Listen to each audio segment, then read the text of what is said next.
Assalamu alaikum wa rahmatullahi wa barakatuh, my fellow Muslims.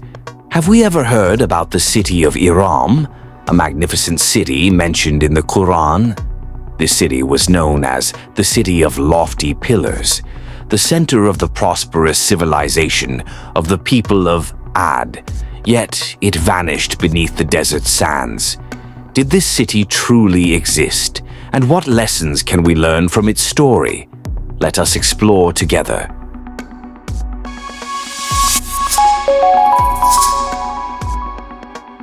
First Quranic story and the mystery of the city of Iram. My beloved Muslim brothers and sisters, in the Quran, Surah Al-Fajr, verses 6 to 8, Allah subhanahu wa ta'ala says, "Have you not considered how your Lord dealt with the people of Ad, with Iram, who had lofty pillars, the like of which had never been created in the lands?" This verse is not merely a story.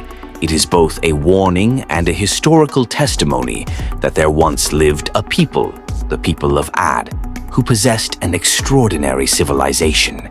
They lived in a magnificent city called Iram, a city with tall pillars reaching high into the sky. Imagine, my dear Muslim brothers and sisters, thousands of years ago.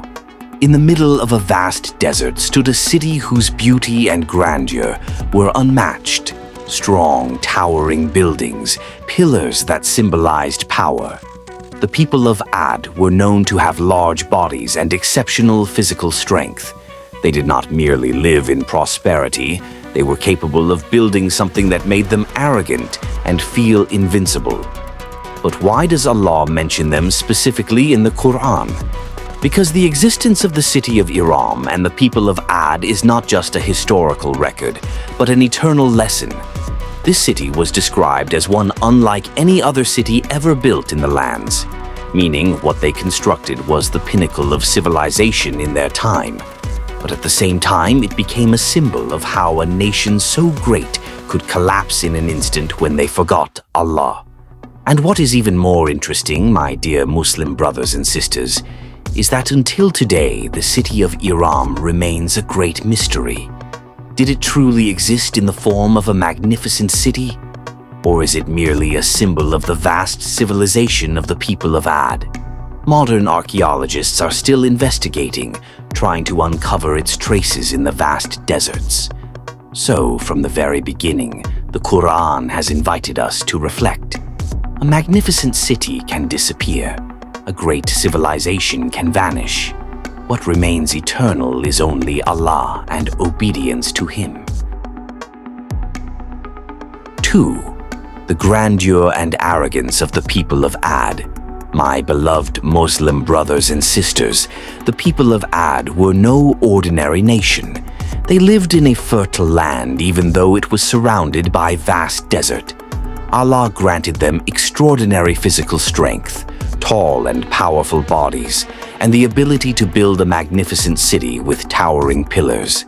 The city of Iram became a symbol of their glory, a dwelling place for a people who were strong, wealthy, and respected by other nations. But sadly, the prosperity that should have led them to gratitude instead dragged them into arrogance. They felt invincible, as if their power was greater than anyone else's. They forgot that everything they possessed was merely a trust from Allah. They refused to be grateful, and instead they challenged the truth. Then Allah, in His mercy, did not destroy them immediately. Allah first sent a prophet from among their own people, Prophet Hud alayhi salam. With gentleness he reminded them, "O my people, worship Allah, you have no deity other than Him." My dear Muslim brothers and sisters, imagine how merciful Allah is to His servants. Even an arrogant people were still given a chance to return to the straight path.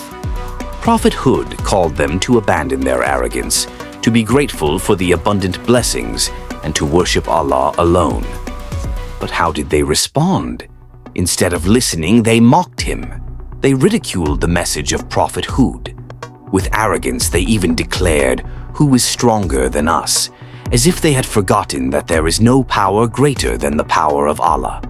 This, my dear Muslim brothers and sisters, is the peak of arrogance, when human beings feel themselves too strong to bow before their Lord.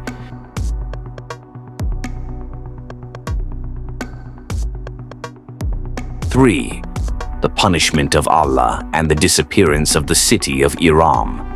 After a long time of Prophet Hud alayhi salam reminding them, the people of Ad still persisted in their defiance.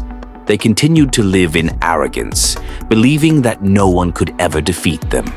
Finally, the time came when the patience of Allah came to an end, and His punishment descended upon them. Allah sent a violent wind, not just for a day or two, but continuously for 7 nights and 8 days. Imagine, my dear Muslim brothers and sisters, the wind was so devastating, striking their settlements, toppling their buildings, and hurling the bodies of the people of Ad as though they were nothing but trunks of date palms that had fallen. In an instant, that great civilization was shattered to pieces. The city of Iram, once so proudly boasted of with its lofty pillars and unmatched glory, vanished, buried beneath the vast desert sands. None of their strength remained. None of their luxury could be a source of pride anymore. My beloved Muslim brothers and sisters, this is clear evidence of the absolute power of Allah. No matter how great a civilization, no matter how wealthy or powerful a people may be, all can disappear in an instant if they are ungrateful and arrogant. The people of Ad became an eternal example that no human being or nation can ever stand against the will of Allah. From that time onward, the city of Iram became nothing more than a name in history and mystery. The city that was once filled with arrogance is now buried beneath the desert, never to be seen again. And this story was immortalized by Allah in the Qur'an, so that mankind throughout all ages may take lessons from it. Fourth, archaeological traces and lessons for the Ummah.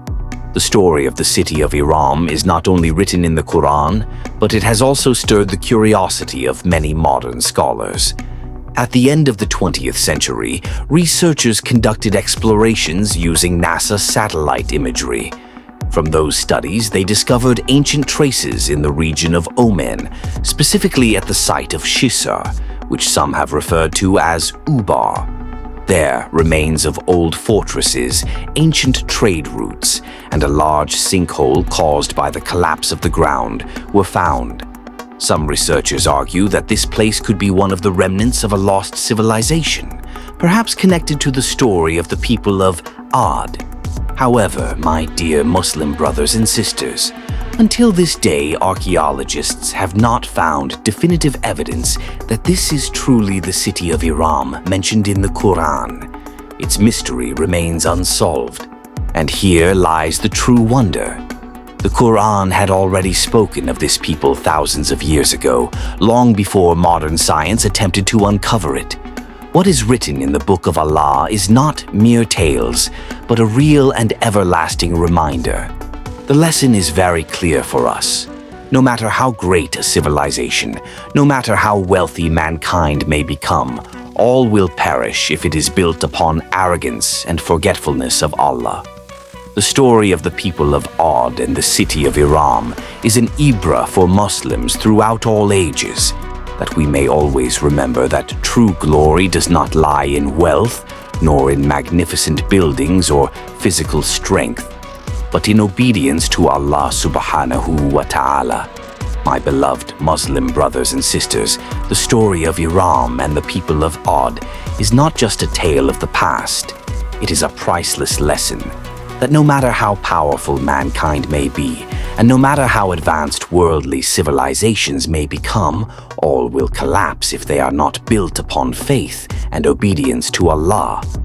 Allah has immortalized this story in the Qur'an so that we do not fall into the same arrogance. For in reality, what makes us truly noble is not wealth, not grand structures, nor physical might, but our submission to Allah subhanahu wa ta'ala.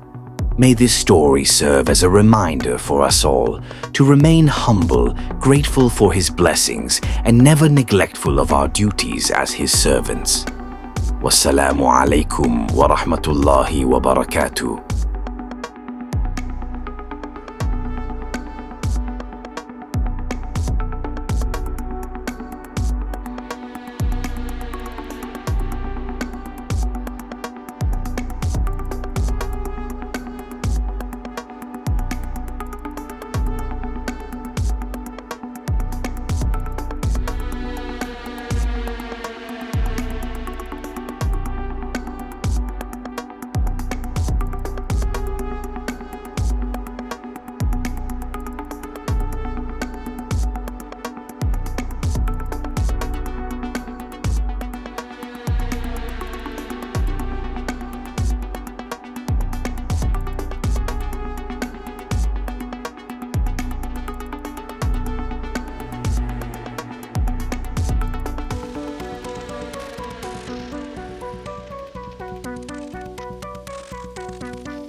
Before I conclude, please allow me to sincerely apologize if in this presentation there were any words that were inappropriate or unintentional mistakes. As a human, I am certainly not free from errors. May Allah forgive all my shortcomings and mistakes, and I hope that you all can forgive me as well. My hope is that what has been conveyed today can become beneficial knowledge and bring us closer to His pleasure. Thank you for your attention and patience.